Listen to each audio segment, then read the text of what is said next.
Les gens, ils viennent pour ça. Ils viennent pour du spectacle vivant, pour qu'il se passe quelque chose, pour qu'il y ait de la vie. Si les gens vous parlent, vous devez interagir. L'humour, par définition, ça doit être piquant. Toujours une prise de risque, vous devez l'accepter. Peut-être vous allez dire des choses blessantes ou des choses qui vont dépasser votre pensée. C'est comme ça, c'est la vie, c'est le jeu. Moi, je suis pas un expert de ça, donc je le fais pas trop. Je dis un mot qui dépasse ma pensée et je sens que j'ai blessé la personne, ça me perturbe pour la suite du spectacle. J'évite vraiment un maximum de faire ça.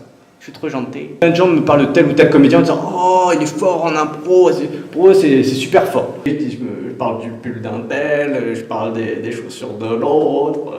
C'est ta copine ou c'est pas ta copine? L'impro, c'est bien pour chauffer la salle, pour redonner du rythme au spectacle, ou des impros pour partir sur un autre module. Par exemple, vous allez improviser avec quelqu'un, il va vous donner et vous savez que ça va arriver au sujet de la vie à deux, et là, hop, vous partez sur votre sketch, ça fait naturel. Vous improvisez pour partir sur un sujet que vous avez déjà prévu de faire.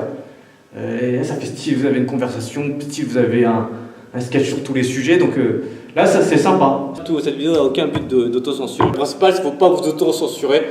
Et que le stand-up, c'est l'un des derniers espaces un peu libres. Tu vois, on peut dire ce qu'on veut, c'est pas tout le temps filmé et tout. Donc on est libre, on peut dire vraiment plus ou moins n'importe quoi. Et tant que c'est marrant, faut pas perdre cette liberté. Et ça, c'est important. Plein d'artistes de stand-up américains, ils font pas d'improvisation avec le public, tu vois, ils chambrent pas le public. Il y en a plein, ils jouent leur passage et c'est tout. Donc il y a différents styles, vous n'êtes pas obligé de le faire. Il y en a, ils se forcent à le faire. Et leur argument, c'est de dire oui, mais j'ai l'impression que quand je dis n'importe quoi en impro, les gens rigolent. Les gens rigolent, c'est facile.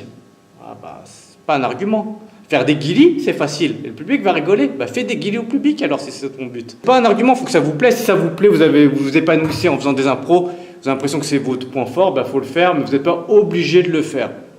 Moi, je le fais pas, par exemple, parce que j'aime pas ça. Faites-le selon votre personnalité. Mon principal reproche à certaines personnes qui font trop d'impro, c'est qu'ils croient que c'est un rapport de force. Qui sont là pour soumettre son interlocuteur. Vous n'êtes pas obligé de le soumettre. Il part dans l'optique qu'il faut vraiment le casser pour que ça soit marrant. Je ne pense pas que ce soit une bonne méthode.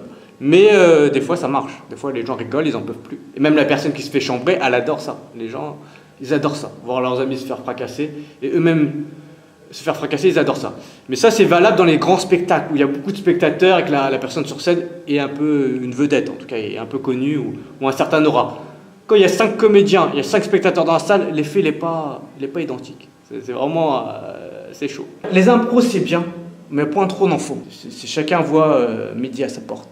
On dit encore cette expression, midi à sa porte? Il n'y a pas de technique pour improviser, genre, je serais encore bien incapable de vous donner des techniques, parce que moi-même, je ne suis pas un fervent partisan de ça. Juste, je sais que voilà, le minimum de technique, c'est que vous improvisez, mais ce n'est pas des vrais impros. C'est que vous avez déjà préparé votre truc selon les réponses des gens. Les gens vont vous dire oui, non, les gens vont oublier de répondre et vous allez trouver une réponse déjà adéquate à cette situation. C'est pas une technique de ouf. Après, soyez pas trop réfléchis parce que c'est important d'être spontané. Si vous avez trop peur de blesser les gens et tout, ça va pas être marrant. Ça va être super triste. Donc faut y aller de bon cœur. Si c'est votre truc, mais vous ne vous sentez pas obligé d'improviser. Des fois, je vois certains, ils voient le mec d'avant l'improviser, il veut absolument improviser aussi. C'est pas une épreuve de force si vous n'êtes pas fait pour ça. C'est peut-être fait pour autre chose, d'accord? Des textes écrits, c'est bien aussi. Hein.